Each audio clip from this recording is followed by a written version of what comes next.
আরে এত অন্যমনস্ক কেন? ওহ আমি দেখতে পারিনি, ক্ষমা করবেন। ঠিক আছে। সন্ধ্যাটা ভারী সুন্দর, তাই না? প্রথম দৃষ্টি সাক্ষাতে যেন চারপাশ থেমে যায়। বাতাসে জন্ম নেয় এক অদৃশ্য টান। তোমার চাহনি আমাকে ভালোবাসার এক অন্তিম মুহূর্ত দান করেছে। পরদিন থেকে তাদের দেখা হয় নদীর ঘাটে, গাছের ছায়ায়, চাঁদের আলোয়। চুরি চুরি স্পর্শের নরম কাঁপুনি, হৃদয়ের গোপন স্বীকারোক্তি। সবকিছুই ধীরে ধীরে তাদের প্রণয়কে আগুনের মতো জ্বালিয়ে তোলে।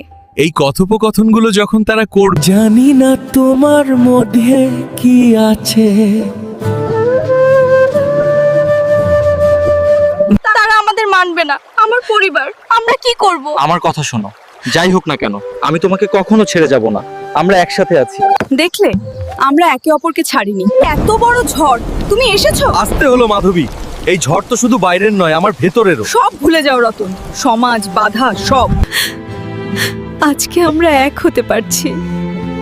অনেক কষ্টের ফল আমাদের এই পূর্ণতা।